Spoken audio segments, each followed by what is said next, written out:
Jamtara police अधीक्षक राजकुमार मेहता को मिली गुप्त सूचना के आधार पर साइबर अपराधियों के विरुद्ध में छापेमारी की गई। बता दें कि जामताड़ा थाना अंतर्गत पर्वत बिहार के पूरब जंगल पहाड़ के पास साइबर अपराधियों के विरुद्ध में छापेमारी कर साइबर अपराध कार्य करते हुए 5 साइबर अपराधियों को फर्जी मोबाइल, सिम कार्ड, मोटरसाइकिल के साथ पकड़ा गया है। अग्रसर कार्रवाई करते हुए इन 5 अभियुक्तों को न्यायिक हिरासत में जामताड़ा मंडल कालाधानी जेल भेज दिया गया है।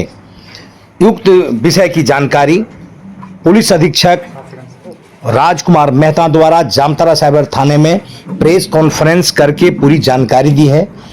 उन्होंने इस संबंध में पूरी जानकारी देते हुए क्या कहा, जरा सुनिए। आज जामताड़ा साइबर पुलिस स्टेशन के माध्यम से साइबर प्रभारी तथा हमारे डीएसपी चंद्रशेखर, साथ में पुलिस निरीक्षक देवेंद्र वर्मा, इसके अलावे हमारे भूपेश्वर दत्त के द्वारा जो है एक रेड आयोजन किया गया, जिसमें लगातार यह सूचना हमें प्राप्त हो रहा था कि जामताड़ा के इर्द गिर्द एरिया में कुछ लोग जो हैं वो हाईटेक ढंग से साइबर क्राइम कर रहे हैं।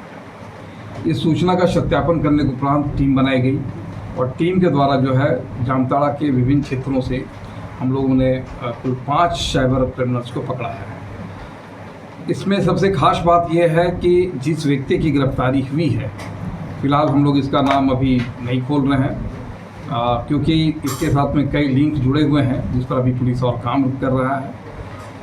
इस व्यक्ति का एक माध्यम यह है कि लोगों को एपीके फाइल भेज करके उनके पूरे मोबाइल सिस्टम्स को हैक करना और हैक करने के उपरांत आपके द्वारा जो भी आपके फ़ोन में फ़ोन पे या फिर आपका यूपीआई का जो भी पिन है वह आसानी से वह सब कुछ बैठे बैठे अपने सिस्टम में देख लेते हैं और देख करके फिर आपके पूरे मोबाइल को हैक करके आपके पूरे अकाउंट को खाली करने का काम करते हैं। आज जो गिरफ्तार व्यक्ति हैं 5, उनके पास में कुल मिलाकर के 14 मोबाइल हमें बरामद हुआ, 18 फर्जी सिम कार्ड्स हैं और 2 मोटरसाइकिल की बरामदगी हम लोगों ने किया है। इसमें खास बात यह है कि ये बंगला बोलने में काफ़ी एक्सपर्ट है। पश्चिम बंगाल को ये टारगेट करते थे, इसके अलावा महाराष्ट्र, छत्तीसगढ़ के लोगों को भी इन लोगों ने निशाना बनाया है।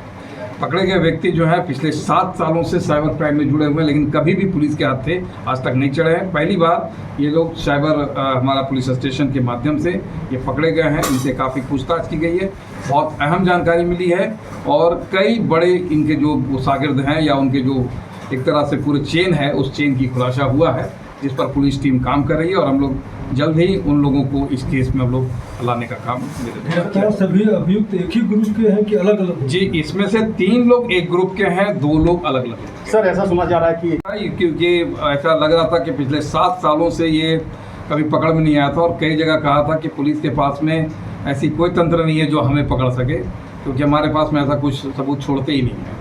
ट्रेनिंग कहाँ से प्राप्त की? ये लोग स्पष्ट है कि इनके द्वारा जो तकनीक अपनाई जा रही है वो काफ़ी हाईटेक है, क्योंकि मोबाइल को हैक करना बगैर ओटीपी के माध्यम से आपका सारा पैसा निकासी करना बिल्कुल ही नई तकनीक है। इस तकनीक के संदर्भ में हम लोग भी पूरा अवगत हो रहे हैं और लोगों को भी अवेयर करने का काम हम लोग द्वारा जल्द किया जाएगा। इसे प्राइमरी ट्रेनिंग कहाँ से प्राप्त? इनका प्राइमरी ट्रेनिंग एक स्पष्ट है कि सॉफ्टवेयर इंजीनियर जो खास करके साइबर पे काम किए रहते हैं, उनसे ये लोग प्राथमिक रूप से इनको आधा अधूरी जानकारी दी जाती है और आधा जानकारी प्राप्त करके ये सारे जो डाटा है वो डाटा ऊपर भेजते हैं और सारे पैसा ऊपर से फिर खाली कर दिया जाता है।